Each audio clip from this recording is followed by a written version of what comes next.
Bonsoir mes amis. Eh bien, je suis heureux d'être de nouveau ici ce soir.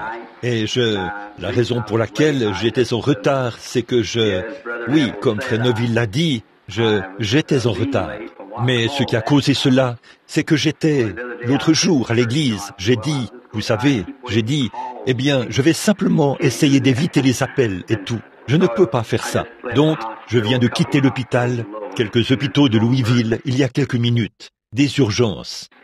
Donc, c'est pour cette raison que je suis arrivé un peu en retard. Je suis arrivé juste à temps pour être ici. Alors, et puis ma femme m'avait, je crois, appelé pour m'en parler. Je crois que Sir Raddle allait être ici ce soir. Et elle aussi, elle était malade. Alors, ça me fait vraiment de la peine d'apprendre ça. Et j'ai quitté mon cousin à Louisville. Je viens de le conduire à Christ. C'est une bonne chose. Et c'était une maladie horrible. C'est la maladie de Hodgkin. Et il pouvait mourir d'un moment à l'autre. Je crois que le Seigneur l'a guéri pendant la nuit. Il en est de même pour le petit-fils de frère Jim Weinshardt, qui est alité là-bas avec la même chose, à l'hôpital des vétérans. Et la maladie de Hodgkin qui se développe autour du cœur et de la cage thoracique. Alors vous savez un peu ce que ça veut dire. Ils ne peuvent rien faire à ce sujet, mais ils savent que leur seul espoir, c'est Dieu. Je devrais vraiment aller à Milltown ce soir. Basti Rogers, vous vous en souvenez, il fréquente notre assemblée. Beaucoup d'entre vous connaissent frère Rogers. Il est dans un état grave. Toute la journée, il a demandé que j'aille le voir. Et la petite Georgie Carter, là-bas, a découvert. Elle a été guérie il y a environ 12 ou 14 ans. Elle était restée couchée sur un lit pendant 9 ans et 8 mois. Elle ne s'était jamais levée de ce lit. Et là-bas, une fois, j'avais prié pour elle quelquefois. Un soir, je suis sorti et j'étais quelque part en train de prier. Et le Seigneur est descendu, une petite lumière qui brillait à travers un buisson de cornouiller. Il a dit, va du côté de chez Carter pour la guérison de Georgie. Elle sera guérie. Vous connaissez tous ce cas, n'est-ce pas? Pendant toutes ces années, elle n'a même pas été alitée, elle n'a même pas eu un mauvais rhume, je suppose, depuis ce jour-là. Et on a découvert qu'elle se meurt maintenant d'un cancer du sein. Et elle a appelé. Elle a entendu dire que j'étais revenu. Ils ont dit qu'elle avait abandonné. Elle s'est levée du lit pour accepter sa guérison. Alors, il faut absolument que je la voie. Demain, c'est ma dernière journée ici. Je dois partir.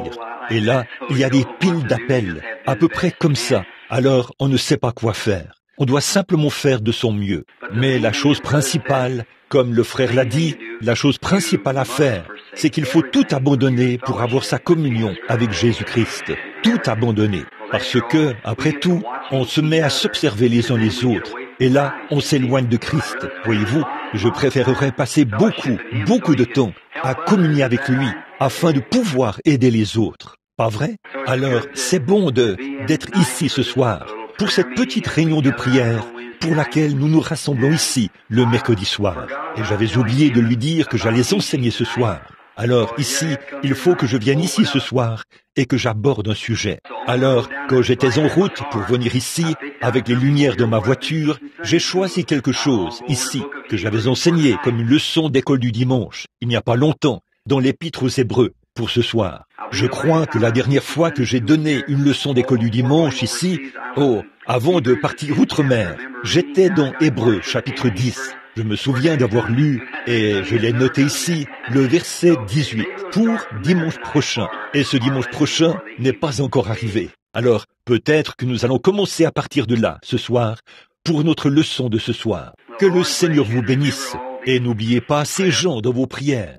Une dame vient de me dire, il y a quelques instants, alors que j'entrais, un vieil ami à moi, dans l'hôpital, ou à l'hôpital plutôt, il vient de subir une opération. Bill Grant, de la police ici, un bon ami à moi. Il imprime ses photos et tout.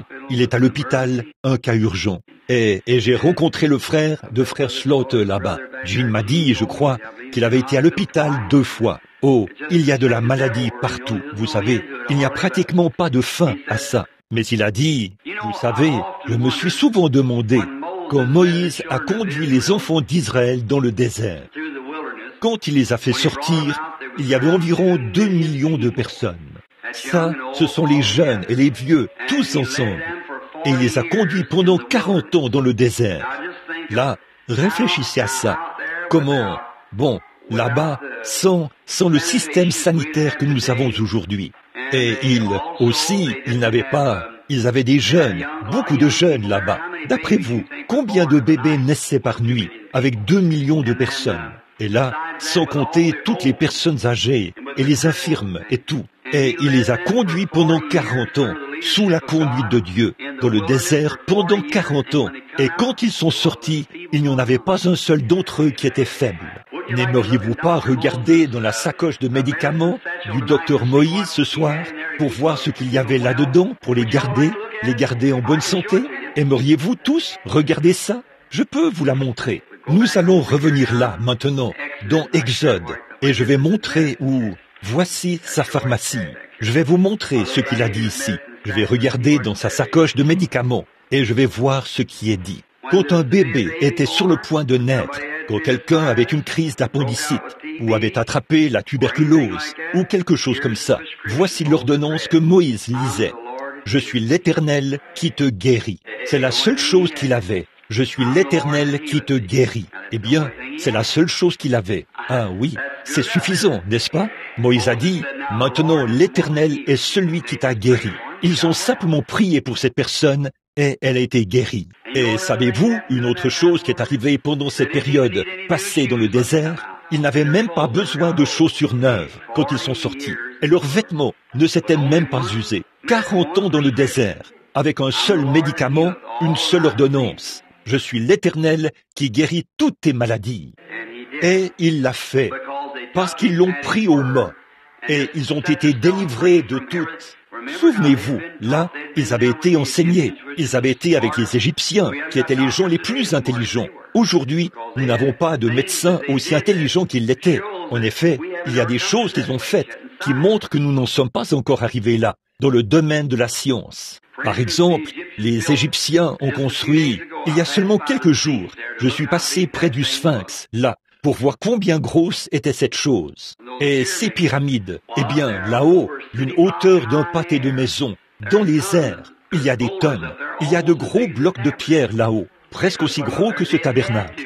Aujourd'hui, ils ne pourraient pas les placer là-haut, même s'il le fallait. Donc, ils l'ont fait par un moyen quelconque. Et puis, le Sphinx, je pense qu'il faut 16 wagons plats pour y poser sa patte. Qu'en est-il de son corps? Et c'est très haut dans les airs, là. Comment ont-ils réussi à monter ça là-haut? Vous voyez, c'était des gens qui avaient des secrets, une intelligence que nous n'avons pas aujourd'hui. Je pense que nous l'avons, mais nous n'avons pas avancé avec ça, la science nucléaire ou quelque chose comme ça, parce que les puissances électriques ou aucune puissance de ce genre ne pourrait soulever cela. Mais à cette époque-là, ils l'ont construit. Et ces pyramides, la grande pyramide qui se trouve là, géographiquement, elle est placée si parfaitement au centre de la Terre que peu importe la position du Soleil, il n'y a jamais d'ombre portée autour de cela. En ingénierie, nous avons beaucoup de chemin à faire pour rivaliser avec eux. Et de penser que ça fait plus de 5000 ans et ils avaient ça. Donc, à l'intérieur de cela, ils trouvent la Bible, exactement comme cette Bible-ci, écrite là, à l'intérieur, selon leurs mesures et ainsi de suite. On mesure l'Évangile et l'Écriture exactement comme nous l'avons ici. Enoch l'a placé là, des années et des années, avant le déluge antédiluvien. Et là, Dieu a écrit 3 Bibles. Avec Dieu, tout va par 3. Il a écrit 3 Bibles. Il a eu 3 venues de Christ. Il y a 3 dispensations de la grâce. Il y a 3 personnes dans la divinité, 3 manifestations de la seule personne dans la divinité, plutôt. Et toutes ces choses, voyez, maintenant, comme Jésus est venu la première fois, il est venu une fois, n'est-ce pas? Il est venu racheter son épouse. Il vient la 2e fois pour recevoir son épouse, la prendre, la rencontrer dans les airs. Et il vient la 3e fois avec son épouse, en tant que roi et reine. Voyez? Et alors, il y a aussi les 3 manifestations de Dieu. Dieu s'est manifesté une fois dans la paternité, alors qu'il conduisait les enfants d'Israël. La fois suivante où Dieu s'est manifesté, c'était dans la filiation, le Seigneur Jésus-Christ.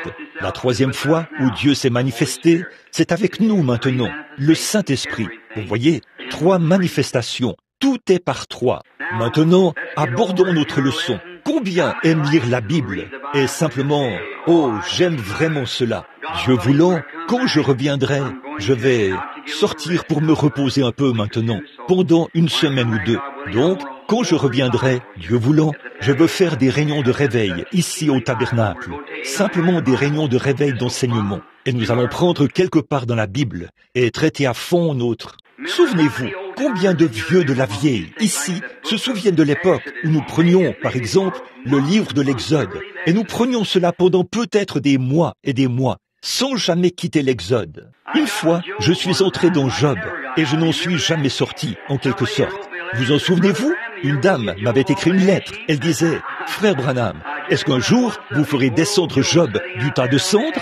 Je suis resté sur ce sujet-là. Le pauvre Job, assis là-bas sur le tas de cendres. Vous savez, tous ses amis l'avaient abandonné. Il était couvert d'ulcères et tout. J'avais tellement pitié de ce vieil homme que je... Et là, par la suite, le Seigneur l'a béni, parce qu'il avait vécu de son mieux sous l'Holocauste. C'est tout ce qu'il connaissait. Et pour confesser ses péchés, et il est allé chercher ses enfants, et il a offert un sacrifice. Il a dit, il se peut qu'ils aient péché en secret, et ils ne le savent pas. Il était un vrai père, et Dieu lui a rendu tous ses enfants à la fin. Le saviez-vous?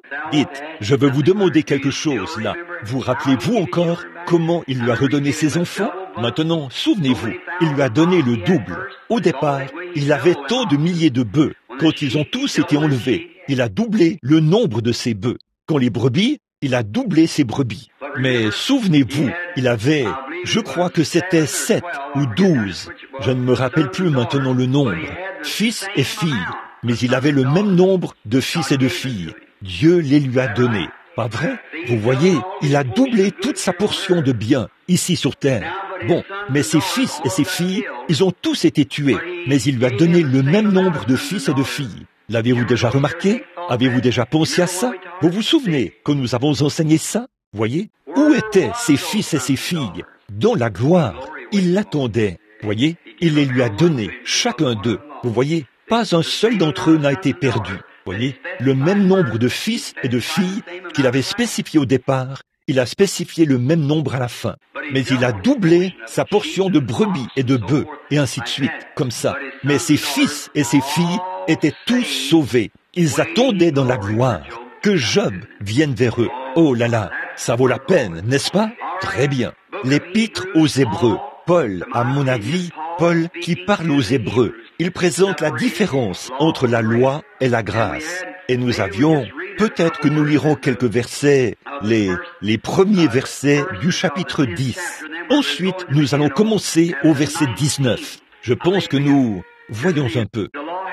La loi qui possède une ombre des biens à venir et non l'exacte représentation des choses ne peut jamais, par les mêmes sacrifices qu'on offre par perpétuellement chaque année, amener l'assistant à la perfection. Maintenant, je pense que, pour bien comprendre cette première partie, Paul essaie de leur dire que les anciennes lois étaient une ombre des choses nouvelles à venir. Or, une ombre, c'est quelque chose. Si vous alliez vers le mur, ou de ce côté-ci, à contre-jour, vous constateriez que votre ombre vous précède. Si vous vous dirigiez vers le coucher du soleil, votre ombre serait derrière vous. Maintenant, remarquez, toute la loi qui possède une ombre des choses à venir. Vous voyez, ce n'est qu'une ombre.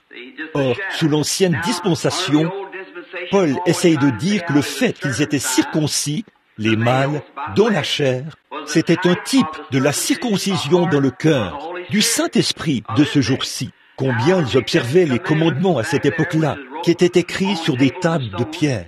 Dans les derniers jours, Dieu a dit qu'il les écrirait sur les tables de chair de notre cœur. Or, le seul moyen à cette époque-là, ils savaient que c'était mal de « tu ne déroberas point ». Il fallait qu'ils le voient dans les commandements. Et la loi a été ajoutée pour apporter la réconciliation. En effet, s'il n'y a pas de loi, eh bien, s'il n'y a pas de loi, il n'y a pas de péché. En effet, si ce n'est pas mal, s'il n'y a pas de loi dans cette ville qui dit que vous ne pouvez pas griller un feu rouge, que vous ne pouvez pas faire ceci, eh bien, Si vous grillez un feu rouge, vous n'avez pas mal agi, parce qu'il n'y a aucune loi qui dit cela.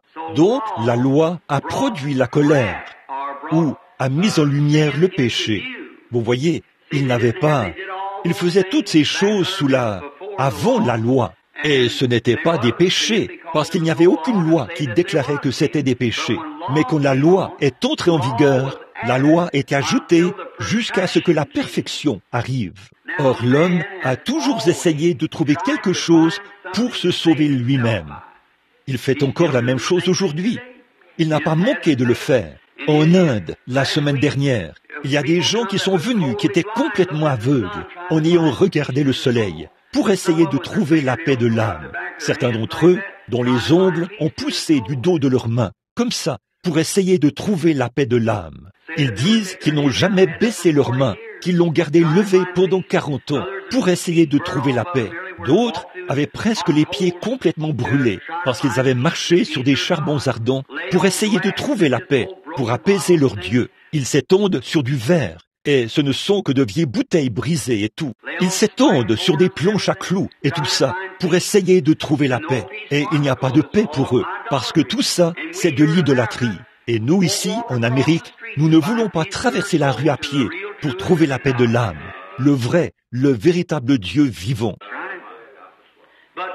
C'est vrai, mais toutes ces choses, ces idées païennes de l'homme, à l'époque où Dieu a envoyé la loi, elle a été ajoutée pour nous montrer que ces choses étaient un péché. Mais là, cette loi ne pouvait pas ôter le péché, elle ne faisait qu'amplifier le péché. Voyez? En effet, s'il n'y a pas de loi qui dit que vous ne pouvez pas faire ceci, eh bien ce n'est pas, si vous commettez ou transgressez cela, vous ne pouvez pas transgresser cela parce qu'il n'y a pas de loi à transgresser. Mais quand la loi entre en vigueur, alors le péché est manifesté. Alors ils disaient, tu ne déroberas point, tu ne commettras point d'adultère, tu ne porteras point de faux témoignages. Toutes ces choses, ils les faisaient avant, mais elles ne pouvaient pas être considérées comme un péché, parce qu'il n'y avait pas de loi contre ça. Mais ensuite, quand la loi est venue, elle a fait prendre conscience à l'homme qu'il ne peut pas dérober, qu'il ne peut pas mentir et qu'il commettre d'adultère.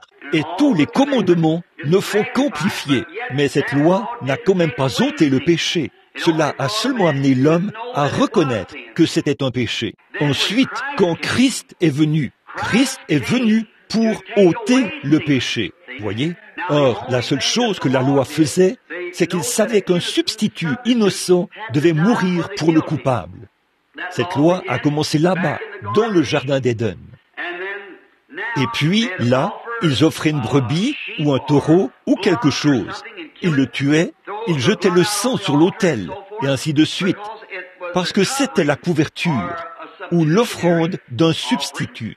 Mais ça ne pouvait jamais ôter le péché, parce qu'il n'y a pas assez de force dans la vie d'un animal pour faire l'expiation d'une vie humaine, parce que la vie humaine est supérieure à la vie animale. Maintenant, nous voici assis ici ce soir. Nous sommes probablement des Allemands, des Irlandais, et ainsi de suite. Quelques gens de couleur. Peu importe s'ils sont noirs, blancs, jaunes, ou quelle que soit leur couleur, chacun de nous est venu d'une seule personne. Voyez, c'est prouvé par la science que vous pouvez aller au fin fond de l'Afrique et y trouver l'homme le plus noir qu'on puisse trouver. Et si vous étiez malade, il pourrait vous donner une transfusion sanguine. Votre sang est exactement comme le sien. Ou vous pourriez aller en Chine, chercher l'homme le plus jaune qu'il y ait en Chine, et il pourrait vous donner une transfusion sanguine. Voyez? Ou l'homme le plus brun qu'il y ait en Inde pourrait vous donner une transfusion sanguine. Dieu, par un seul sang, a fait toutes les nations, tous les peuples. Mais il n'y a pas de comparaison possible entre un seul animal au monde et le sang humain. Voyez, le sang animal, chaque sang est différent, mais le sang humain est le même. Eh bien, si cela ne dément pas l'idée de certaines de ces personnes qui parlent et qui enseignent à l'école ici, que nous avons évolué à partir de la vie animale. Si c'est le cas, alors l'animal pourrait donner une transfusion sanguine à l'être humain. Mais le sang, la vie humaine, c'est la même chose. Mais la vie animale, certains d'entre eux sont comme un serpent. Il est à sang froid. Un poisson, il est à sang-froid. Mais bon, l'ours, le wapiti ou le chien ou le cheval, ils ont un sang différent. Ni l'un ni l'autre, aucun d'eux ne pourrait donner une transfusion sanguine à l'autre, parce qu'ils sont tous différents. Mais l'être humain, c'est pareil.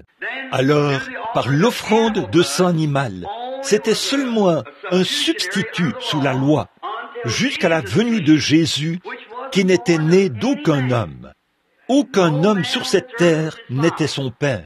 Il avait une mère, et sa mère était une vierge, la Vierge Marie, une jeune fille d'environ 18 ans. Et le Saint-Esprit l'a couverte de son ombre, étant Dieu le Père lui-même. Et il a créé, celui-là même qui a créé le monde par la parole. Il a simplement parlé. Vous savez, dimanche, nous avons abordé cela. Quand Dieu parle, il doit en être ainsi.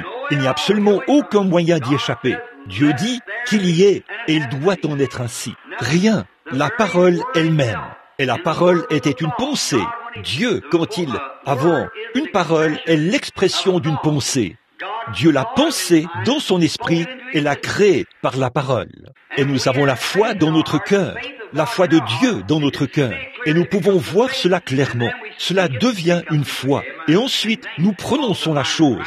Et elle commence à exister. La même chose, parce que la pensée de Christ est dans l'homme. C'est ce qui produit les guérisons et tout. Quand vous recevez cette révélation parfaite, c'est ce que vous faites. Alors, vous savez comment marcher. C'est ça. Parce que ça, c'est la marche chrétienne. Bon, mais le sang des animaux n'ôtait pas le péché. Alors, quand Jésus est venu, étant Dieu lui-même manifesté en chair, son sang ne venait pas du sang d'un autre homme. Chacun de nous, chaque prophète, chaque grand homme, c'était du sang humain. Mais cet homme avait du sang divin.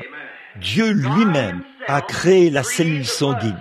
Et la personne, vous venez d'une seule cellule sanguine. Si jamais vous regardez ça avec une lentille, je l'ai fait il y a quelques semaines. Et la reproduction des animaux, de sorte que vous, ou du bétail, il y a des dizaines de milliers de germes là-dedans. Et ces germes, de petites cellules sanguines, se joignent. Et dans ça, dans l'être humain ordinaire. Mais dans ce cas-là, Dieu lui-même a créé cette cellule sanguine, sans aucune intervention humaine. Et de là est sorti son propre Fils, Jésus-Christ, en qui Dieu lui-même a habité, faisant de lui Emmanuel sur la terre. Voilà le tableau. C'est ce que vous devez croire pour être sauvé. Et alors, Jésus, gratuitement, il n'avait pas à le faire, mais gratuitement, avec l'amour dans son cœur pour son prochain. Il est mort au calvaire et a versé ce sang, avec les péchés du monde sur lui. Il a porté nos péchés au calvaire sur lui-même. Or, il ne s'agit pas de ce que je peux faire. La question n'est pas de savoir si je suis bon ou pas. La question est de savoir si lui, il était bon. Je ne pourrai jamais être assez bon pour y arriver. Vous ne pourrez pas être assez bon pour y arriver. Si jamais vous y arrivez, vous vous tiendrez là par les mérites de Jésus-Christ. Je vais vous dire ça maintenant, parce que vous ne pouvez rien faire d'autre. Mais Dieu a transféré tous nos péchés sur lui, et il est mort. Et parce qu'il est mort pécheur, la Bible dit, son âme est allée dans le séjour des morts.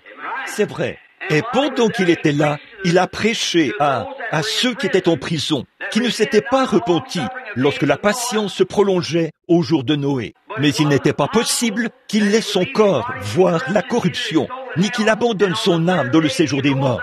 Et le troisième jour, il est ressuscité pour notre justification. Cela nous montre que, comme nous confessons la foi que nous avons en lui, et que nous sommes nés de nouveau de l'Esprit, qu'aussi sûr qu'il est sorti de la tombe, nous ressusciterons aussi à sa seconde venue. Oh, quelle espérance parfaite! Oh, quand on voit les religions du monde et leurs superstitions, et ensuite on voit que notre salut est notre ferme espérance, fondée sur un principe fondamental. Tous les démons de l'enfer ne peuvent ébranler cela. On peut les voir déployer leur beauté. La religion bouddhiste est une belle religion. La religion hindouiste est une belle religion. Mais frères, ils sont aussi dépourvus de la vie qu'il est possible de l'être. Où se trouve la vie? La vie se trouve dans le sang. Le sang, c'est la vie. Et c'est le seul homme qui pouvait verser le sang qu'il faut, parce qu'il était le sang de Dieu lui-même.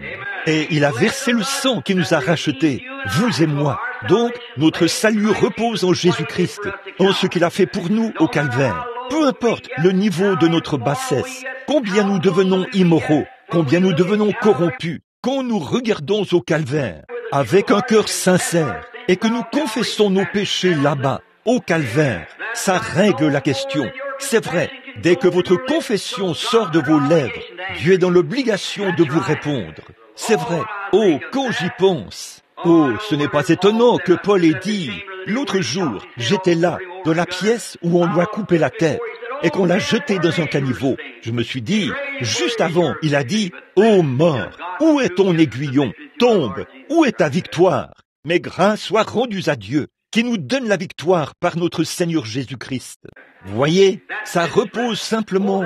Oh, c'est de ça que j'aime parler. Écoutez, quelques-uns des jeunes, vous êtes peut-être jeunes, et cela peut être fragile, au point que vous ne le remarquez pas vraiment. Mais attendez encore un peu, jusqu'à ce que vous soyez étendus là, à l'hôpital, et que le médecin dise qu'il ne vous reste plus que 2 jours à vivre, ou 2 heures. Attendez juste un peu, jusqu'à ce que le cœur commence à manquer ce battement, et que vous sentiez que cela aura raison de vous. Oh frère, alors vous chercherez de toutes vos forces. Que représentera votre vie alors? C'est terminé. Attendez que les cheveux commencent à grisonner sur votre tête, et que vous vous rendiez compte que vous faites face à une éternité sans fin, là-bas, et que cette âme qui vit maintenant à l'intérieur de vous se détache comme une dent qu'on arrache, qui est tirée de vous comme ça, pour aller quelque part, et vous ne savez pas où vous allez. Vous feriez mieux d'y réfléchir maintenant, et de régler la question maintenant.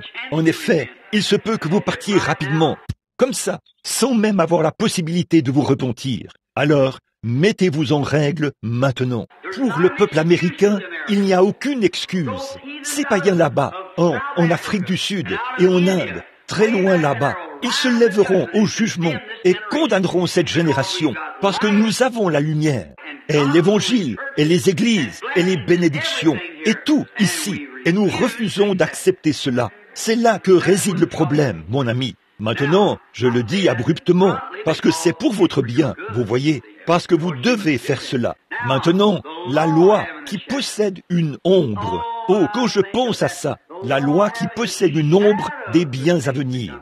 Regardez ce que la loi a offert. Prenez le chapitre suivant, le chapitre 11 d'Hébreux. Regardez ce que Daniel a fait sous la loi. Regardez ce qu'Enoch a fait sous la loi. Regardez ce que Moïse a fait sous la loi. Alors, s'il ne vivait que dans l'ombre de l'expiation, qu'est-ce que l'Église chrétienne devrait faire aujourd'hui avec la réalité de la résurrection du Seigneur Jésus-Christ? Où sommes-nous ce soir, mes amis? Je vous le dis, cela devrait amener chaque chrétien à resserrer son armure.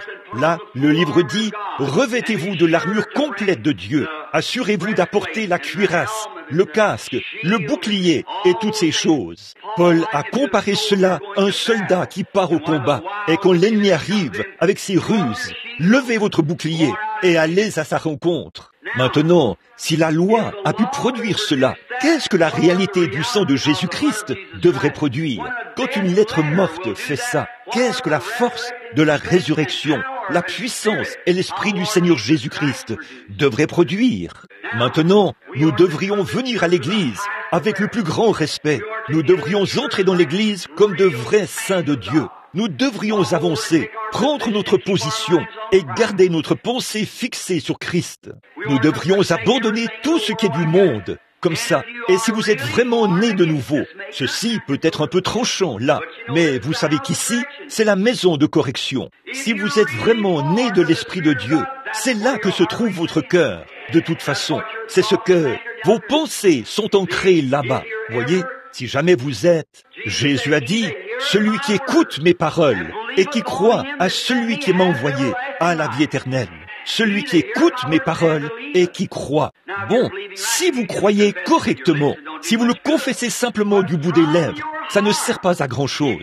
Mais dans votre cœur, si vous croyez que Jésus est le Fils de Dieu, vous ne pouvez pas vivre la même vie que vous avez vécue auparavant.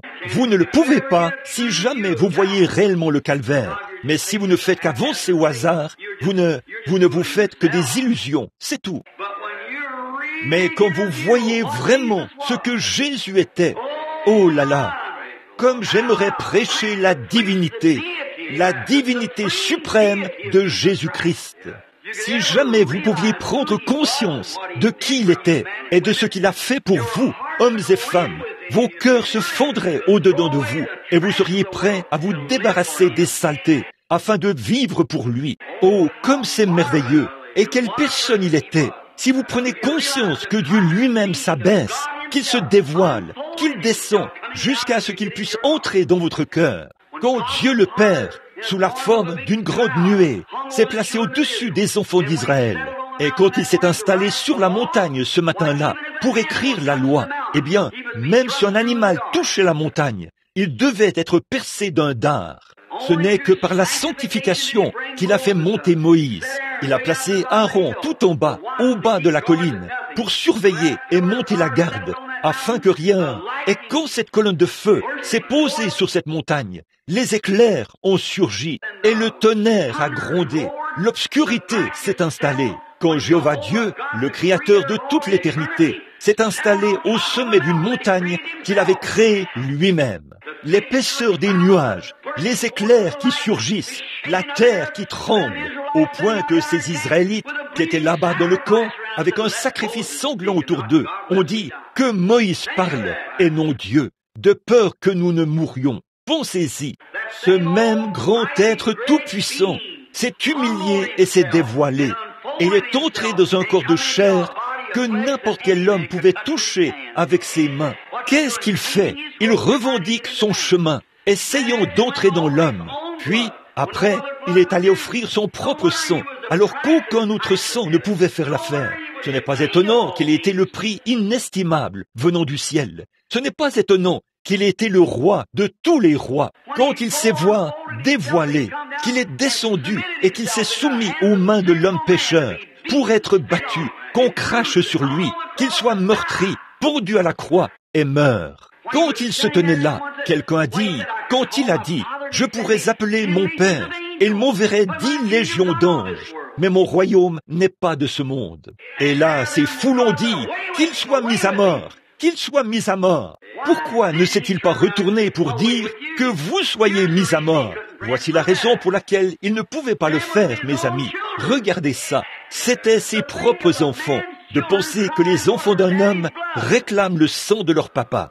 Si mes enfants criaient pour avoir mon sang, je ne pourrais dire que « prenez-moi ».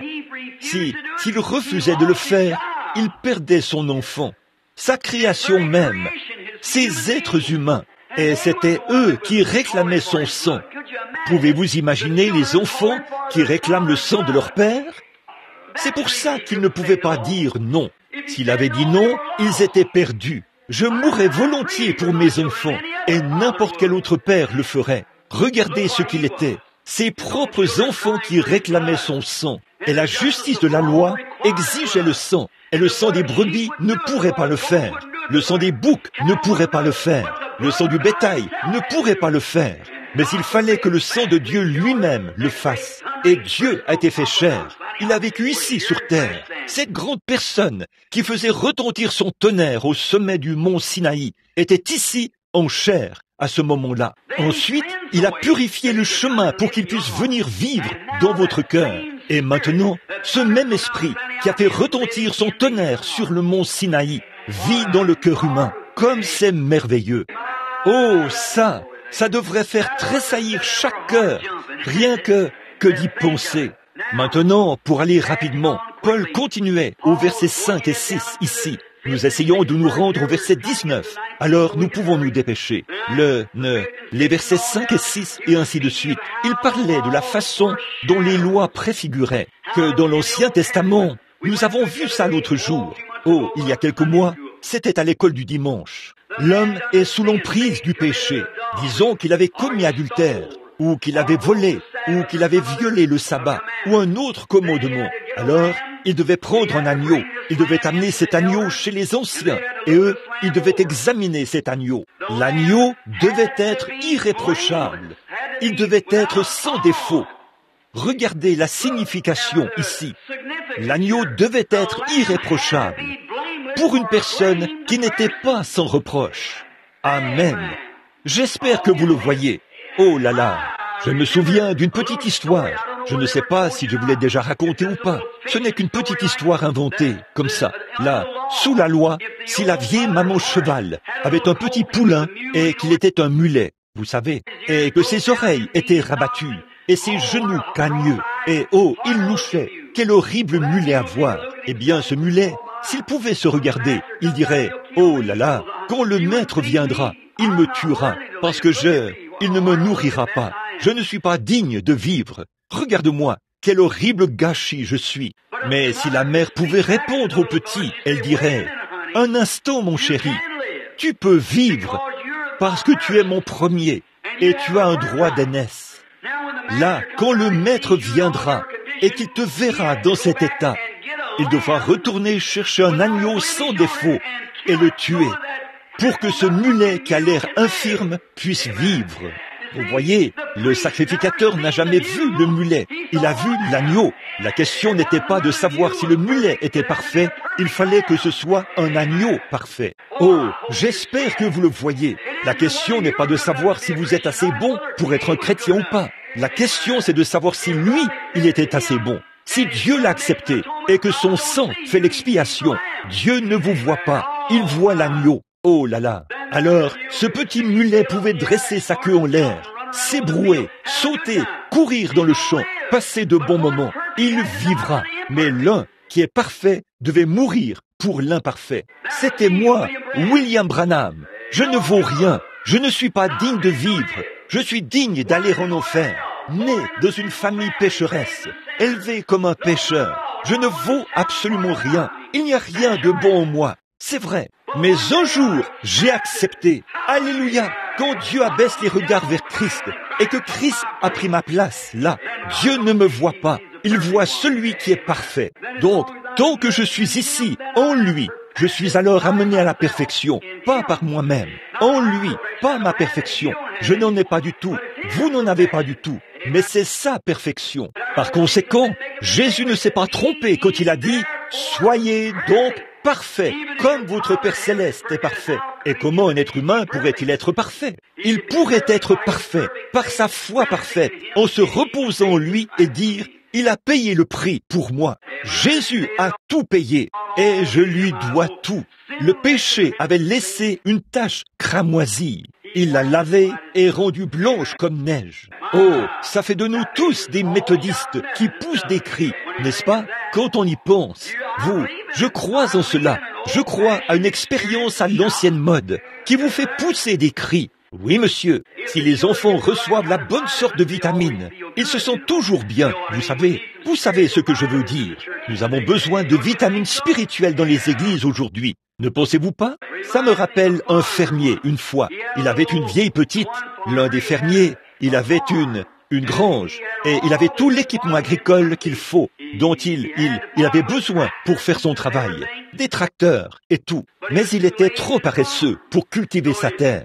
Alors il a simplement laissé les mauvaises herbes pousser sur sa terre. Et quand l'automne est arrivé, la seule chose à faire, c'était de couper les mauvaises herbes et les mettre dans la grange. Et il y avait un autre fermier.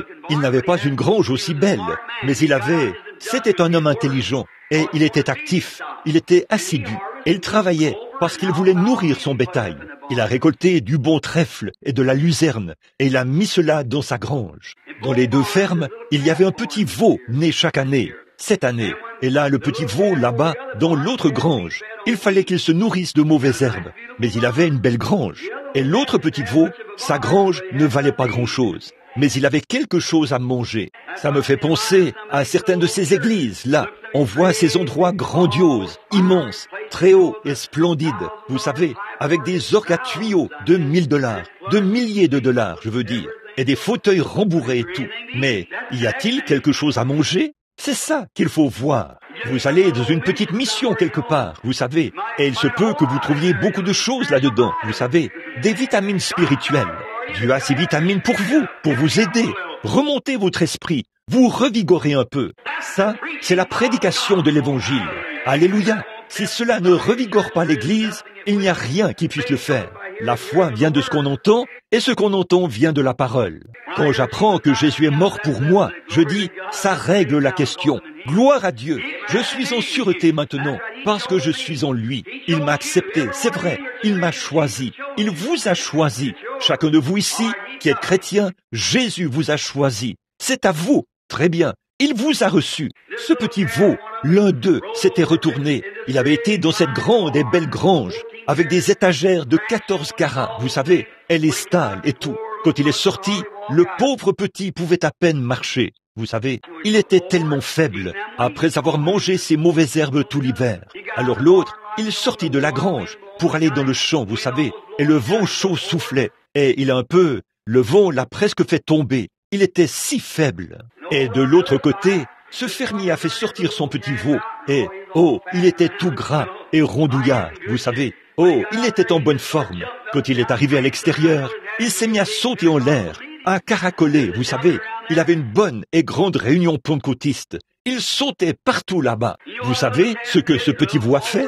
Celui qui était dans la grande grange, qui avait toutes les belles choses. Vous savez, il a regardé, il a jeté un coup d'œil à travers une fente, et il a dit « Tss, tss, tss, tss, quel fanatisme! Quel fanatisme !» Ce petit se sentait bien. Ce n'est pas étonnant qu'il puisse sauter. Il était bien engraissé. Il se sentait bien. C'est comme ça que quand un homme reçoit vraiment ses vitamines spirituelles. La maison de Dieu, il va là-bas, et son âme se nourrit de la parole de Dieu. Alors il sait où il en est. Toutes ces anciennes superstitions s'envolent. Et l'adoration du diable et tout le reste, ça disparaît quand on voit que Jésus-Christ est mort à ma place, qu'il a pris ma place là-bas au calvaire. Le pur amour divin entre là. Cela m'amène à mal me conduire aux yeux du monde, de temps en temps. Je me sens vraiment bien à ce sujet, parce que je me bourre de vitamines. Voilà, ces bonnes vieilles vitamines, ici. Bon, Paul a dit que, quand l'adorateur venait et qu'il apportait le petit, s'il avait mal agi, il venait avec ce petit agneau. Là, le souverain sacrificateur l'examinait, le sacrificateur le faisait, et il voyait que l'agneau n'avait pas de défaut. Il l'examinait pour voir s'il convenait. Et si c'était le cas, alors il déposait le petit agneau sur l'autel. Et voici venir l'homme qui avait mal agi. Il disait, « Eh bien, j'ai dérobé. Et je sais maintenant que je suis assujetti à la mort, parce que j'ai mal agi. Dieu ne voudrait pas que je dérobe. Son commandement dit de ne pas le faire. Maintenant, je vais poser mes mains sur ce petit agneau. Et les commandements de Dieu disent ici, « Tu ne déroberas point. » Et j'ai dérobé. Alors je sais que je suis assujetti à la mort. Quelque chose doit prendre la responsabilité de mon péché, parce que j'ai dérobé. Et Dieu a dit que le jour où j'en mangerai, ce jour-là, je mourrai. Donc, j'ai dérobé. Et Dieu a dit, si tu dérobes, tu dois mourir pour ça. Alors, il a exigé que, si je ne voulais pas mourir, je devais apporter l'agneau. Alors, je dépose l'agneau ici, et je mets mes mains sur la tête de ce petit animal. Et il bêle, et tout ça. Et je dis, Seigneur Dieu, je regrette d'avoir dérobé. Je confesse et je te promets que je ne déroberai plus. Si tu m'acceptes maintenant, et pour mon sacrifice et pour ma mort, ce petit agneau mourra à ma place. Ensuite, il prenait une grosse faucille et la mettait sous sa petite gorge, et il la coupait comme ça. Il le tenait comme ceci, et le petit animal bêlait et bêlait. La laine s'élevait en l'air, couverte de sang, comme ça. Et sa pauvre petite bouche, il bêlait, bêlait, bêlait. Et voilà que tout son sang coulait, et il courbait sa petite tête. C'était fini. Ensuite, l'homme s'est inscrit ici sur un registre qui est placé sur le côté de l'arche, comme ceci, que cet homme a fait une confession. S'il le fait une deuxième fois en un an, il devra mourir quand même. Il devra mourir avec l'agneau. Or ça, c'était l'Ancien Testament. Il repartait de là. Dès qu'il faisait sa confession, il repartait. Et peut-être qu'il avait commis adultère. Peut-être qu'il avait fait quelque chose de mal. Beaucoup plus. Quand il repartait de là, peut-être qu'il avait tué un homme. Quand il repartait, de toute façon, il repartait avec la même chose dans son cœur. Ce qu'il avait quand il était arrivé. Il n'y avait aucun changement en lui. Il avait seulement, par la loi, la lettre de la loi, satisfait à l'exigence. Or, ça ne pouvait pas faire, ne pouvait pas changer son cœur. Tout ce qu'il savait, c'est que c'était mal, parce qu'il l'avait lu dans la loi, et l'agneau était mort à sa place. Alors quand Jésus est venu, vous voyez, le sang de Christ, voyez, quel genre de sang était celui qui coulait? Le sang d'un animal, la vie animale. Pour une vie humaine, elle ne peut tout simplement pas ôter le péché. C'est impossible. Alors, quand Jésus est venu, ce n'était pas seulement la vie humaine, mais c'était la vie même de Dieu lui-même. c'est ce qui était dans son sang. Eh bien, nous voyons que nous agissons mal. Oh, j'ai mal agi, j'ai péché, j'ai mené une mauvaise vie, j'ai mal agi. Maintenant, je viens à l'autel. Par la foi, je vois le sacrifice. Je pose mes mains sur la tête de Jésus. Je dis, Dieu bien-aimé, je sais que je suis un pécheur, et le salaire du péché, c'est la mort. Et si j'agis mal, je dois mourir. Et si je meurs, si je ne peux pas entrer dans ta présence, je serai puni, en proie au tourment pour toujours. Donc, j'ai tort, Père, et je veux être en règle. Je ne veux pas mourir comme ça. Alors, je pose mes mains sur sa tête, et sa vie a été ôtée pour ma vie. Mais ce qu'il y a, c'est que quand je repars de l'autel, je repars avec un cœur changé. Voyez, le premier homme repartait sous la loi, sous le sang d'un animal. Ça ne pouvait pas changer son cœur, car il n'y a pas de comparaison possible entre une vie animale et une vie humaine. L'animal ne peut pas donner du sang à l'homme. Voyez, l'animal ne peut pas le faire, parce que sa vie est une vie différente. Et un animal a une vie, mais pas une âme. Un animal est un être vivant, mais pas une âme. Mais Dieu a mis une âme dans l'homme. Et donc, mon âme, l'âme, qu'est-ce que c'est? La nature de l'esprit. Et quand l'âme de Christ a été abandonnée, pas abandonnée dans le séjour des morts, mais a été enlevée par le sang, par son sang versé, quand Dieu l'a emmené au calvaire, ça a mêlé son sang là-bas sur la croix. Et quand il s'est tenu là, tournant la tête d'un côté et de l'autre, la couronne autour de sa tête, comme ceci, avec des épines, le sang qui coule sur son visage, qui ruisselle sur ses boucles, sur ses épaules. Il crie dans des langues inconnues, « Mon Dieu, pourquoi m'as-tu abandonné? Voilà l'agneau, c'est lui, c'est l'être innocent qui est mort, pour que moi, l'indigne, ma vie soit rectifiée, afin que je puisse avoir droit à la vie. C'est l'indigne, indigne. Vous êtes l'indigne pour qui cet agneau est mort.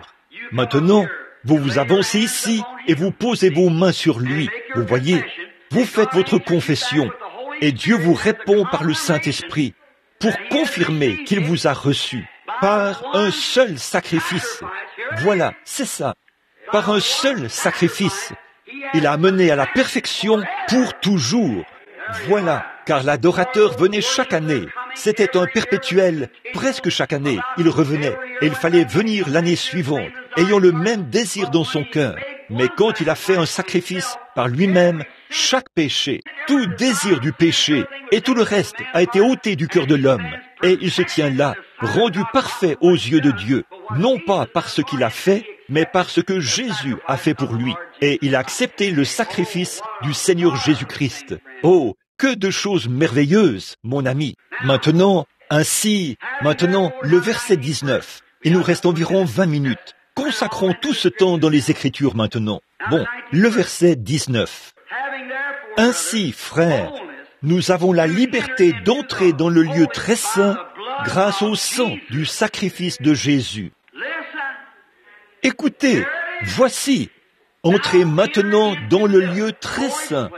Il y a un lieu saint, puis le lieu très saint. C'était appelé le Saint des Saints. Le souverain sacrificateur y entrait une fois par an. Et quand il le faisait, la première chose qu'il devait faire, c'était d'être lui-même aspergé. L'arche était là, derrière le rideau. Et le souverain sacrificateur devait être oint du parfum de la rose de Saron.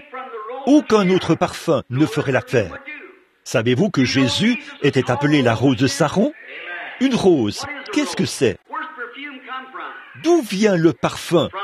De la rose. D'où? Jésus était appelé le lys de la vallée, pas vrai? Est-ce que quelqu'un sait d'où vient l'opium? D'un lys. L'opium provient du lys. Et à quoi sert l'opium? L'opium soulage la douleur. Quand les gens sont malades et qu'ils souffrent tellement qu'ils perdent la tête, qu'ils deviennent fous, alors on leur fait une piqûre d'opium et c'est réglé. Ils se calment. Ça, c'est dans le naturel. Jésus, dans le spirituel, est le lys de la vallée. Et quand vous en arrivez au point où vous ne pouvez plus vous supporter et que la vie ne signifie rien pour vous, Dieu a une piqûre d'opium pour vous, tirée du lys de la vallée, qui soulage tous vos problèmes. Ils sont tous partis. Vous n'avez pas besoin de vous enivrer en buvant du whisky pour soulager vos problèmes. Ils reviendraient tout de suite. Mais venez boire une gorgée d'opium du lys de la vallée. Et ils sont finis pour toujours. Advienne que pourra. Si vous vivez, si vous mourrez, si vous êtes ceci ou cela ou autre chose, rien ne vous sépare de l'amour de Dieu qui est en Jésus-Christ. On ne promet pas aux chrétiens une vie facile, mais on leur promet la grâce suffisante pour chacun de leurs besoins. Amen. Dites donc, je crois que je me sens religieux en ce moment. Pensez-y. Oui, monsieur. En effet, quand je suis là et que je me pose des questions, que je regarde ici et que je vois ceci qui se passe, cela qui se passe. Mais je me dis, un instant, oh là là, voyez, voilà le lys de la vallée. Maintenant, l'odeur, qu'est-ce qu'elle fait? Une odeur, les femmes se mettent du parfum pour être agréables. Et parfois, les hommes se mettent une lotion après rasage, comme ça, afin que les odeurs nauséabondes vous quittent. Quand vous êtes en présence de quelqu'un, avec des odeurs corporelles ou quelque chose du genre, le parfum sert à enlever cette odeur, afin que vous, en présence de la personne, que vous ne sentiez pas très mauvais. C'est insupportable. C'est ce que les parfums ou le savon contient du parfum. Et vous vous lavez avec du savon ou le talc ou quoi que ce soit d'autre. C'est pour ça qu'on les utilise. Maintenant, remarquez, Amen, je me sens bien. Regardez, Jésus a dit, vous voyez, il était la rose de Saron. Et il était offert à Dieu comme une agréable odeur. Et ceci, et alors, quand nous devenons insupportables devant Dieu, et si, pardonnez-moi cette expression, si puants, vous voyez que nos péchés et tout sont si graves et si répugnants, alors nous venons au calvaire, et où un lys ou n'importe quelle fleur, avant qu'un parfum puisse être fabriqué. Prenez une fleur, elle est magnifique, un gros lys du matin, ou une rose. La rose de Saron est une fleur magnifique. Pendant qu'elle est vivante, elle est magnifique.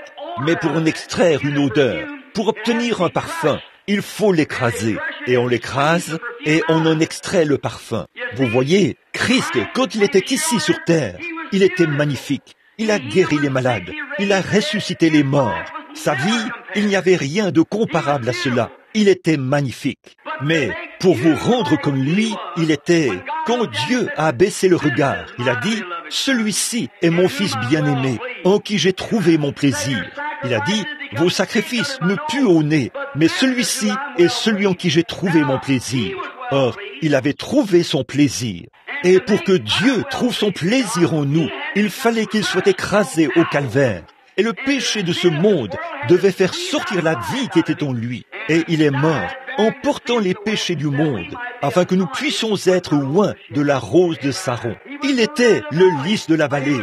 Il était blessé pour nos transgressions, une agréable odeur. C'est par ces meurtrissures que vous avez été guéris. Le lys de la vallée qui nous donne l'opium pour soulager nos maladies et nos douleurs. Quel tableau merveilleux! Or, le souverain sacrificateur, avant de pouvoir entrer dans ce Saint des Saints, la première chose qu'il devait faire, c'était de porter un vêtement confectionné d'une certaine manière. Il ne pouvait pas être confectionné par n'importe qui. Il fallait qu'il soit confectionné par des mains saintes. Cela montrait que nos vêtements... Voilà, je viens tout juste de recevoir cela. Frère, si vous ne portez qu'un vêtement d'église, vous feriez mieux de vous débarrasser de cette chose. Vous ne pouvez pas aller derrière le Saint des Saints. Le vêtement que le souverain sacrificateur portait à l'intérieur, il devait être confectionné par des mains saintes, fait d'une étoffe choisie. Amen. Désigné par Dieu. Voilà, c'est ça. Donc, si vous avez adhéré à l'église et que vous pensez que tout va bien pour vous, vous avez tort. Voyez, il faut que ce soit une robe choisie par Dieu, et nos haillons, imbus de notre propre justice, ne seront pas acceptés dans sa présence. Il faut le Saint-Esprit, qui est la robe de Dieu qui habille le croyant, afin qu'il puisse aller derrière le Saint des Saints. Oh, c'est bon, j'aime ça. Ça, c'en était une nouvelle. Je n'en avais jamais avalé une comme ça auparavant. Mais c'est ça, cette sorte-là, c'est la vraie vitamine. Voyez, il faut le Saint-Esprit. Regardez la parabole il est allé au souper des noces. Et tout le monde au souper des noces devait porter un certain vêtement. Et là, il a rencontré un homme qui ne portait pas ce vêtement-là. Et il a dit, « Mon ami, qu'est-ce que tu fais ici? Comment es-tu entré ?» Bon, vous voyez, si vous connaissez la parabole, en Orient, là-bas, dans les pays orientaux, quand ils font un mariage, encore aujourd'hui, l'époux doit inviter tous ceux qu'il veut inviter. Et Dieu peut, nul ne peut venir à Dieu ou venir à Christ si Dieu ne l'appelle premièrement. Vous voyez, c'est l'élection de Dieu. Maintenant, soyez bien attentifs. Et puis, l'époux, s'il a donné l'invitation, il doit fournir les robes. Et aucun homme, car il invite des pauvres, il invite des riches, mais pour que chaque homme ait la même apparence, il doit porter le même genre de robe. Le pauvre, que le riche porte. Vous saisissez? Or, quand Dieu donne le Saint-Esprit à un homme pauvre, c'est le même Saint-Esprit qu'il donne à l'homme riche. Vous voyez, ils doivent tous être pareils, afin que lorsqu'ils entrent dans la présence de Dieu, personne ne puisse dire « je suis mieux habillé ». Parce que c'est le même sang, la même grâce, le même Saint-Esprit qui vous fait agir de la même manière. Le riche et le pauvre doivent être pareils. Voilà, c'est exactement la parabole. Remarquez. Et puis, quand ils arrivaient avec leur invitation, les robes étaient distribuées à la porte. L'homme se tenait là, il montrait son invitation, qu'il était arrivé, et il la présentait. C'est ce qu'ils font en Inde, en ce moment. Donc, ils entrent pour participer au mariage. Le portier se tient là, à la porte, l'homme de maison, et vous donnez votre invitation. Oui, monsieur. Il tend la main, prend une robe, juste une robe, et la met sur lui. Il entre. Cela montre qu'il était officiellement invité, qu'il était officiellement accepté, et que maintenant, il est un membre. Amen. Voilà. Maintenant, Dieu le Père, le Saint-Esprit, vient vers vous et vous donne une invitation au souper des noces. Voyez? Eh bien, c'est alors à l'époux de fournir les robes. Et il l'a fait par sa propre vie, en donnant le Saint-Esprit. Et vous venez à la porte, Amen, avec votre invitation. Jésus a dit, « Je suis la porte de la bergerie ». Et quand vous entrez par le nom de Jésus, vous recevez le baptême du Saint-Esprit. Pas vrai? Vous recevez le Saint-Esprit, puis vous entrez, et vous devenez un membre de la famille de Dieu. Un membre. Vous dites, un membre? Certainement. Vais-je devenir un serviteur? Non, vous ne le serez pas. Vous devenez un membre. Vous n'êtes pas des serviteurs. Vous êtes des fils et des filles. Nous sommes maintenant des fils et des filles de Dieu. Un membre de la famille de Dieu. Oh là là là là. Je vis peut-être dans une cabane, mais j'ai du sang royal. Voilà, un membre de la famille de Dieu. C'est l'Écriture. C'est ce que dit l'Écriture. Quel amour le Père nous a témoigné, vous voyez, pour que nous soyons appelés fils de Dieu. Oh là là, nous voilà les membres.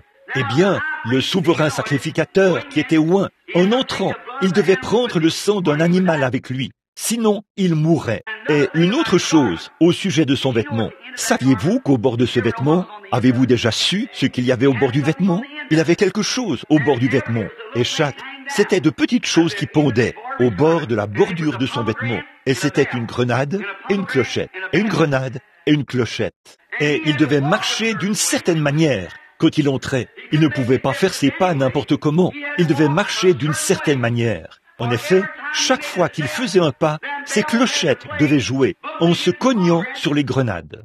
Saint, Saint, Saint est l'Éternel. Alors le Seigneur l'entendait s'approcher.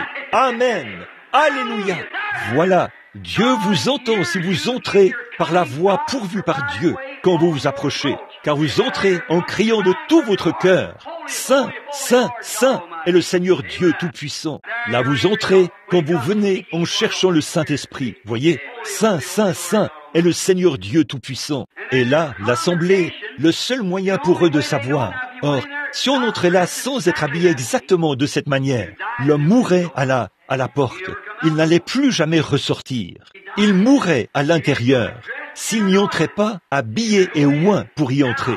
Bon, la seule manière pour l'assemblée de savoir si tout allait bien pour lui ou pas. Oh là là, la seule manière, dont l'assemblée qui attendait pouvait savoir si tout allait bien pour le souverain sacrificateur ou pas, ils entendaient le bruit de ses clochettes. Il y avait un bruit à l'intérieur. Et c'est comme ça qu'ils savaient si tout allait bien pour lui ou pas. Je me demande si la même chose fonctionne aujourd'hui. Si vous passez près d'une église et que tout est mort et silencieux, je ne sais pas. Mais il fait du bruit, vous savez. Il fait savoir aux gens que Dieu est toujours sur le trône. Dieu exauce les prières. Les gens ont encore le Saint-Esprit. Ils poussent vers Dieu des cris de louange. Ils glorifient Dieu. Ils font beaucoup de bruit. L'Assemblée dit, eh bien, il doit être par ici. Cet endroit est un endroit vivant. Quand nous entrons dans le sein des saints et que nous prétendons être chrétiens, il faut qu'il y ait du bruit. Je ne veux pas dire beaucoup d'absurdités. Je veux dire du vrai, du véritable bruit. C'est vrai. Maintenant, regardez bien ici. Ainsi donc, frères, puisque nous avons, au moyen du sang de Jésus, une libre entrée dans le sanctuaire, par la route nouvelle et vivante, non pas l'ancienne loi, quand il s'est réconcilié au travers du voile, c'est-à-dire de sa chair. Et puisque nous avons un souverain sacrificateur établi sur la maison de Dieu, approchons-nous avec un cœur sincère et dans la plénitude de la foi, les cœurs purifiés d'une mauvaise conscience et le corps lavé d'une eau pure. Retenons fermement la profession de notre espérance, car celui qui a fait la promesse est fidèle. Ça ôte vraiment tout. Oh là là, j'aime ceci. Mais je suppose que nous devons terminer. Mais quand nous nous approchons de Dieu, n'y allons pas en disant, eh bien là, je me demande si tout va bien. Êtes-vous un chrétien? Eh bien, je l'espère. Ce n'est pas comme ça qu'il faut venir. Frères, croyez l'histoire, acceptez-la et naissez de nouveau. Ensuite, avancez-vous avec une foi pure, sachant ceci, que Dieu a promis et que Dieu ne peut pas mentir. Dieu m'a promis la vie éternelle. Si je croyais en son Fils Jésus-Christ, je l'ai cru et il m'a donné la vie éternelle. J'ai fait beaucoup d'erreurs, j'en fais encore, j'en ferai toujours. Mais quand je fais des erreurs, le Saint-Esprit me signale que ce n'est pas bien. Alors, je me repens tout de suite. Seigneur, pardonne-moi, je ne voulais pas faire ça. Aide-moi maintenant. Et je continue à marcher tout simplement. Voilà. En effet, aussitôt que cela sort de mes lèvres, si nous confessons nos péchés, il est juste pour les pardonner. Pas vrai? Alléluia. Le diable dit, sais-tu quoi? Je vais te dire une chose. Tu devais aller faire telle chose. Tu ne l'as pas fait. Ah ah, tu as péché, hein? Je dis, j'ai confessé ça. Eh bien, je vais te dire, non, ne me parle pas. Non, monsieur, j'ai une foi parfaite en celui qui m'a dit que si je confessais mes fautes, il me pardonnerait. Alors, j'ai confessé cela. Éloigne-toi de moi. De toute façon, je n'en ai rien à faire de toi. Alors continue ton chemin. Marchez avec assurance. Continuez à avancer. Si la mort se trouve là, pas de problème. Continuez à avancer jusque-là, en ayant une foi parfaite que Dieu a promis qu'il vous ressuscitera au dernier jour. Oui, monsieur. Comme je vous le disais, je ne sais pas si je vous l'ai dit ou pas. Ici, il y a quelques jours, avant que j'aille outre-mer, j'étais là. Et Jean, je faisais presque comme tu l'as dit. J'essayais de peigner un cheveu qu'il me restait. Ma femme m'a regardé. Elle a dit, chérie, elle a dit, tu ferais mieux de porter un de ces postiches qu'on t'a donné là-bas en Californie. J'ai dit, chérie, je les aime beaucoup, mais j'ai simplement honte de le faire. Elle a dit, oh Bill, tu prends vraiment tes cheveux ont vraiment disparu, n'est-ce pas? J'ai dit, oui, c'est vrai, mais j'ai dit, oh, alléluia. Elle a dit, pourquoi dis-tu alléluia? J'ai dit, je n'en ai jamais perdu un seul. Elle a dit, tu n'en as jamais perdu un seul? J'ai dit, non. J'ai dit, tu vois chérie, je prends de l'âge. J'ai dit, j'ai 45 ans. J'ai dit, je suis un vieil homme. J'ai dit, et je dis, je prends de l'âge. Peu m'importe que je sois chauve ou quoi encore, ça m'est égal, tant que je ne me retrouve pas avec attraper des mauvais rhumes aussi facilement. Oui. Et elle a dit, eh bien, j'ai dit, mais elle a dit, eh bien, elle a dit, mais tu as dit que tes cheveux n'avaient pas disparu. J'ai dit, ils ne le sont pas. Eh bien, et je dis, Jésus a dit, il ne se perdra pas un seul cheveu de votre tête. Voyez, voyez? Elle a dit, veux-tu dire? Eh bien, j'ai dit, chérie, à la résurrection, quand je redeviendrai un jeune homme, comme je l'étais quand nous nous sommes mariés, des épaules bien droites, pas une seule ride, des cheveux noirs, ondulés. J'ai dit, c'est à ça que je ressemblerai de nouveau. Oui, monsieur, j'ai dit, je n'en perdrai jamais un seul à ce moment-là. Elle a dit, eh bien, où sont-ils? J'ai dit, je vais te demander quelque chose, et alors, si tu me réponds, je te répondrai. Elle a dit, quoi? J'ai dit, où étaient-ils avant que je les aie? Elle a dit, eh bien, je suppose que Dieu avait... J'ai dit, c'est là qu'il les a aussi. J'ai dit, ils y sont encore. Chaque vitamine qui s'y trouvait, chaque cellule de vie qui s'y trouvait, chaque atome qui s'y trouvait, chaque parcelle de pétrole qui s'y trouvait, chaque parcelle de lumière qu'il a fallu pour les faire. Dieu avait cela dans ses mains. Pas un seul d'entre eux n'a péri.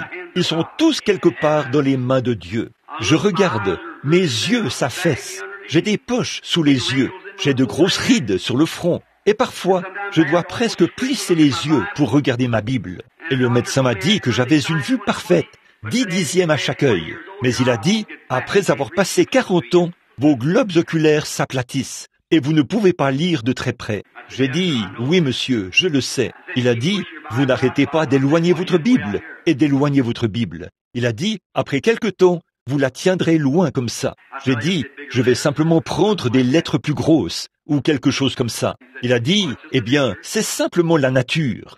Je regarde tout là-bas et je peux voir un cheveu sur le bord de l'assiette. Il a dit, eh bien, vous avez 40 ans, monsieur. Il a dit, en fait, vos globes oculaires, tout comme vos cheveux grisonnent, et ainsi de suite. A-t-il dit, il faut que cela arrive. J'ai dit, oui, J'ai regardé tout ça, et je remarque mes épaules, et je me tiens là, les épaules tombantes. J'étais plutôt jeune et athlétique. Je deviens gras maintenant. J'ai 18 kilos entre eux. J'avais les pieds plats au départ, et maintenant, j'ai de la difficulté à marcher. Les maux et les douleurs arrivent. Eh bien, je prends de l'âge, c'est tout. Je n'ai pas besoin de tout ce charme que j'avais, mais je n'en ai rien perdu. Chaque mètre, chaque chose qui se trouvait dans cette peau, qui faisait de moi une personne jeune. Dieu a encore ces choses, c'est vrai. Et cette vieille carcasse, elle se traîne, c'est tout. Au bout d'un certain temps, elle vieillira et sera ridée. Et peut-être que comme tous les autres Harvey le font du côté de ma mère, ils disent que je ressemble à un Harvey. Ils ont tous la tremblote. Vous vous souvenez tous de grand-papa, celui qui a construit l'église ici, vous savez. Il tremblait continuellement, comme ça, vous voyez, et il avait la tremblote. J'ai remarqué ma pauvre maman l'autre jour. J'espère qu'elle n'est pas ici, mais... Oh, je ne sais pas si...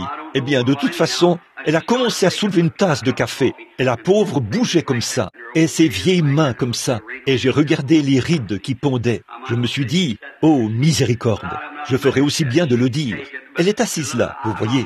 Elle a dit, je ne suis pas... Elle peut le supporter. Mais regardez, j'ai presque eu un coup au cœur. J'ai tourné la tête. Je me suis dit, oh Dieu, combien de fois elle a essuyé mes larmes. Et maintenant, elle a la tremblote. Elle tremble. Je me suis dit, oui, moi aussi, je deviendrai comme ça un jour, si je vis. Mes frères, un de ces jours, les vieilles roues de la vie mortelle s'arrêteront toutes. À ce moment-là, j'irai sur la montagne de Sion pour vivre quelque temps là-bas. Oui, monsieur. Toutes ces choses mortelles. Oh, souvenez-vous, il a dit...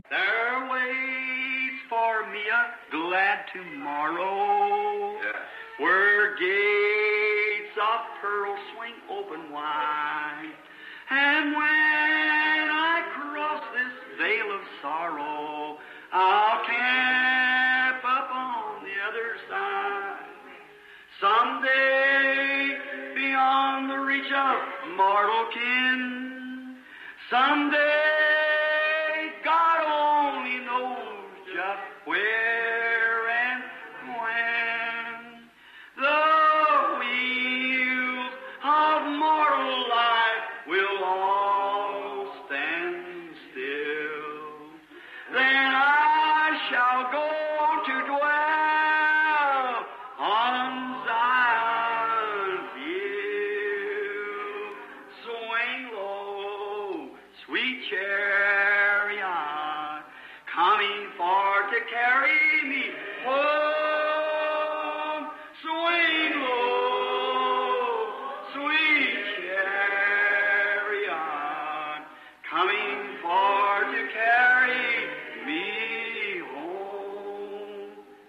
c'est vrai, la brume commencera à descendre sur mon visage. Peut-être que le médecin entrera en courant pour dire « Eh bien, Billy, ta vie est terminée. » Oh là là, je sais que cette vieille chambre noire se trouve là-bas et qu'en un seul battement de cœur, j'y entrerai. Je ne veux pas partir comme un lâche. Je veux m'envelopper dans les robes de sa justice, sachant ceci, que je le connais dans la puissance de sa résurrection. Et un jour, quand il appellera, je sortirai d'entre les morts et je revivrai pour toujours. Connaître Christ, c'est connaître la vie. C'est vrai, peu m'importe. Je ne connais peut-être pas mon alphabet, mais je veux connaître Christ. C'est vrai, je ne connais peut-être pas toute la théologie, mais je veux connaître Christ. Je ne sais peut-être pas ce qu'il en est du président, et s'il est un homme bon ou un homme mauvais. Je veux connaître Christ. C'est vrai, connaître Christ, c'est la vie. C'est vrai, connaître le président et connaître cette autre personne, c'est du prestige. Et connaître des célébrités et tout. Mais ça ne m'intéresse pas.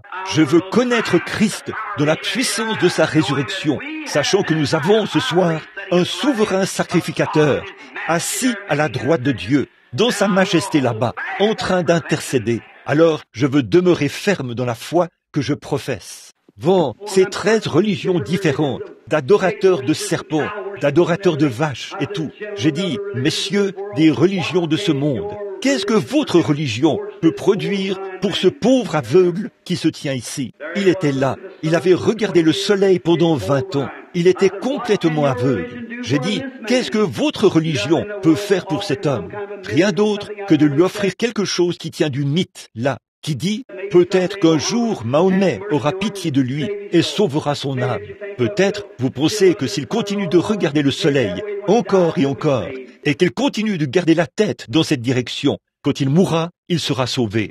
J'ai dit, il n'a rien à offrir, mais le sang de Jésus-Christ, alléluia, peut non seulement lui offrir la vie éternelle, mais il peut le prouver ici même en votre présence. Il peut lui rendre la vue qu'il avait autrefois.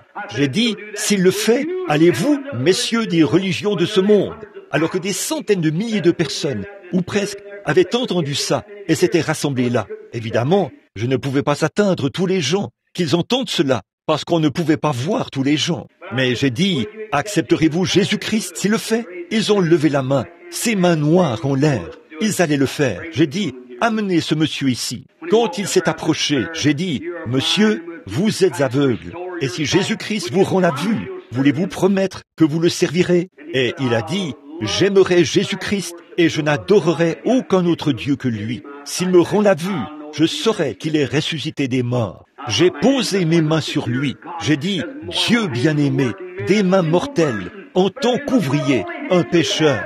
Mais si tu recherches des mains saintes, qui les aurait? Mais je viens par un acte de foi, car tu m'as dit de le faire.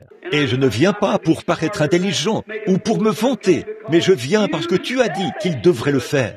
Et je crois ta parole. Et maintenant, pendant que des milliers sont ici, qui sont indécis, et ils adorent des idoles et tout le reste, que l'on sache ce soir que tu es le Dieu vivant et vrai, qui a ressuscité Jésus-Christ des morts, en rendant la vue à cet homme. Et l'homme, les larmes coulant sur ses joues, il a dit, « Je vois !» Et il s'est mis à courir à toute vitesse dans le bâtiment en voyant. Oh là là!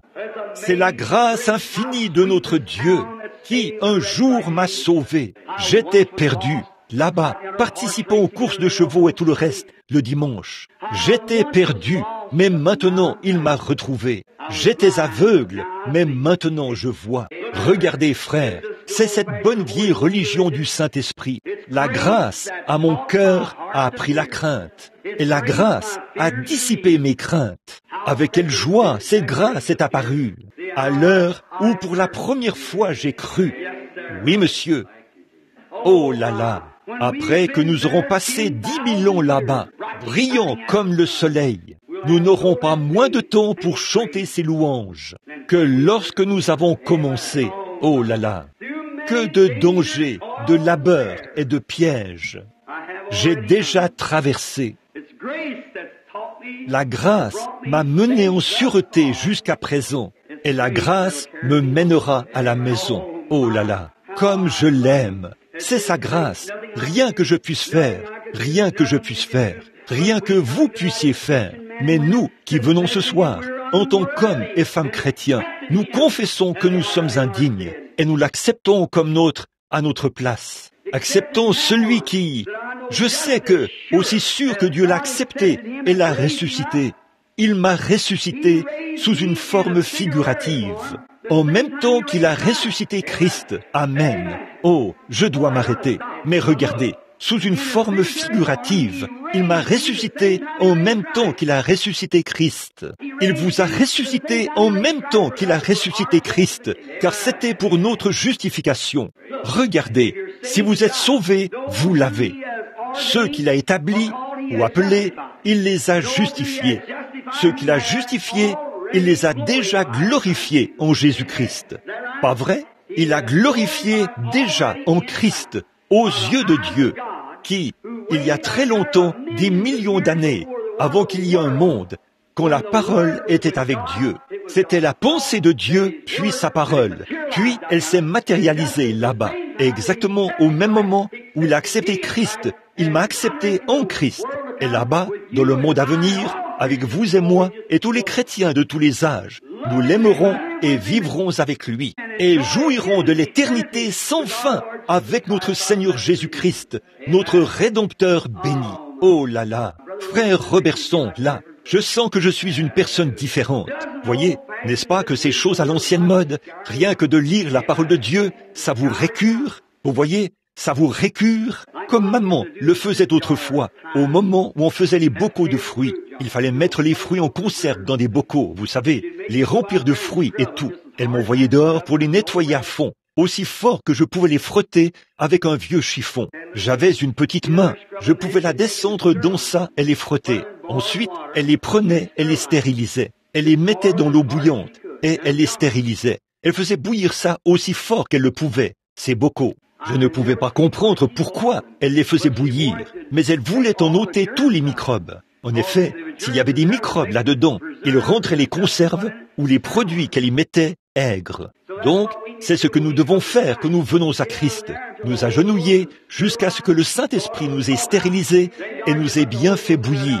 Alors Dieu pourra mettre le Saint-Esprit là-dedans, sans aucun processus d'acidification. Voyez-vous, il l'ajoute simplement là-dedans et vous êtes doux tout le temps. Et maman avait l'habitude de faire des conserves. Avez-vous déjà vu une de ces grosses bouilloires? Vous sortez et vous l'installez sur les briques, vous savez, et vous devez mettre du bois en dessous, comme ça.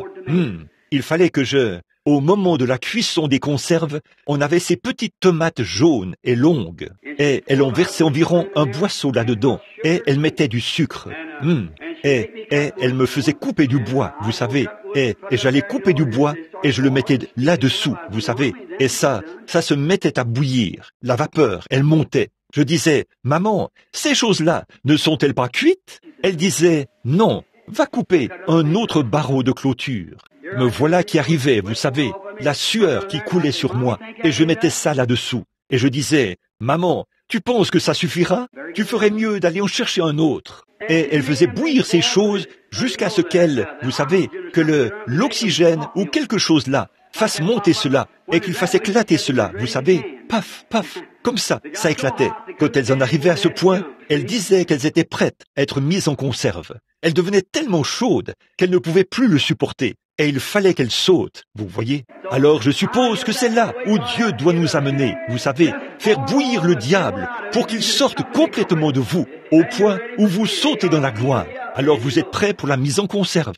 Et Dieu vous scelle à ce moment-là, vous savez. Alors, c'est ce qu'il nous faut ici. C'est une bonne réunion à l'ancienne mode, jusqu'à ce que toute inimitié, tout ce qui n'est pas comme Christ, que cela bouille pour faire sortir toutes ces choses de vous. Vous voyez, simplement bouilli pour faire sortir ces choses de vous, au point que vous venez dire, « Seigneur, je suis désolé. Frère, pardonne-moi. Je ne voulais pas faire ça. Je ne le ferai plus. Oh Dieu, sois miséricordieux envers moi. » Là, vous vous préparez alors à être mis en conserve. Voyez-vous, Dieu se prépare à vraiment vous utiliser. Quand vous rapportez ces choses que vous avez volées, vous savez, et que vous rectifiez la chose en disant, « Frère, je ne voulais pas voler ça, tu sais. Non, monsieur. Je suis même prêt à... Je vais te payer le double pour ça. » Voyez, à ce moment-là, vous vous mettez en règle, là, vous savez. C'est vrai, c'est ce dont nous avons besoin. Oh là là, je chanterai l'ancien évangile pour vous, si vous le voulez. Chantez le couplet. Je chanterai le couplet, alors chantez le refrain. Is the old divine Holy Spirit, and the devil won't go near it. That's the reason people fear it, but it's good enough for me. Give me that old-time religion. Give me that old-time religion. Give me that old-time religion, and it's good enough for me. It will do when I am dying. It will make you stop your lying. It will start the devil flying, and it's good enough for me. Give me that old-time religion. Give me that old-time religion. Give me that old-time religion, and it's good enough for me. It's so good I want no other, for it makes me love my brother. It brings things from undercover, and it's good enough for me.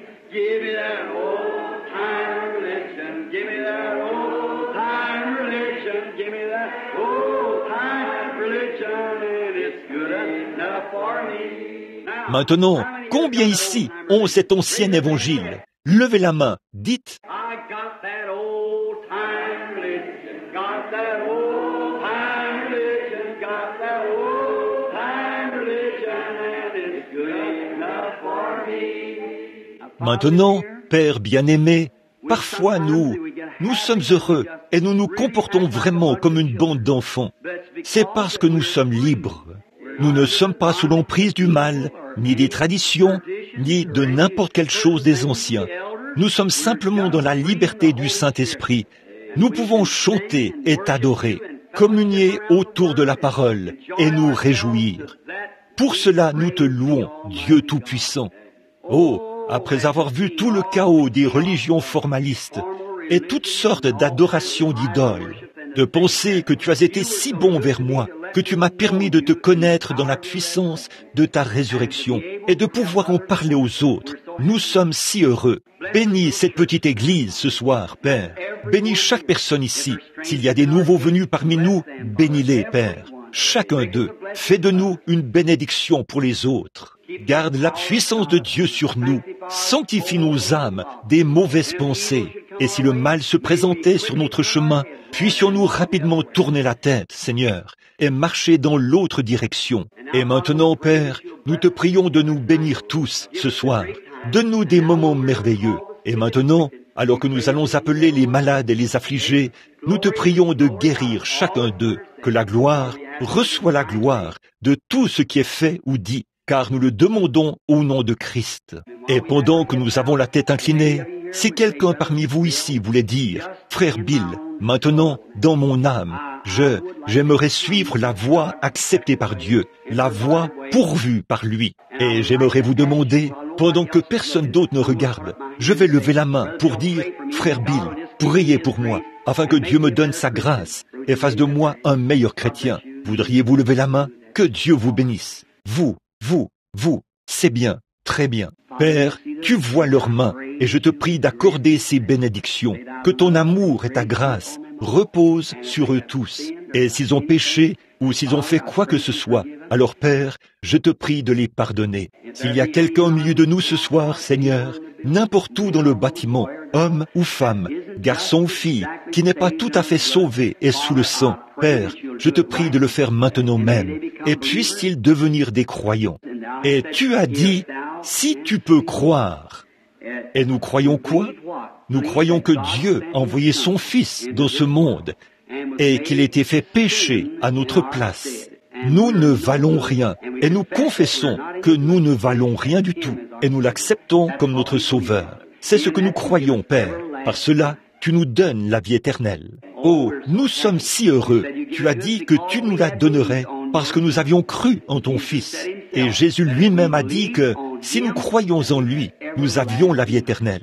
Donc, nous en sommes reconnaissants. Maintenant, bénis-nous ce soir et pardonne chaque péché et que pas une seule personne qui a assisté à cette réunion ce soir ne soit rejetée, mais qu'ils aient la vie éternelle. Parce qu'ils se sont rassemblés ici ce soir et qu'ils ont cru en toi. Et Père, je te prie de veiller sur eux maintenant et bénis-les dans tout ce qu'ils font ou disent. Et puissent-ils venir à toi en paix au dernier jour. Puissions-nous tous nous rassembler là-bas et nous souvenir de ce soir où nous avons été ensemble. Accorde-le par le nom de Jésus. Amen. Que Dieu vous bénisse, mes chers amis. Et maintenant, Teddy va venir ici au piano. Et ceux pour qui on doit prier, si vous voulez bien vous rassembler autour de l'autel rapidement. Nous n'allons prendre que quelques minutes de plus. Nous allons essayer de sortir à 21h30. Si vous venez maintenant, eh bien, j'ai ici une lettre à lire que quelqu'un m'a envoyée ici. C'est peut-être important pour moi de la lire tout de suite. Alors, et tous les autres, restez à votre place, pendant que ceux pour qui on va prier, je sais que Sir Raddle est ici pour qu'on prie pour elle. Si quelqu'un d'autre, eh bien,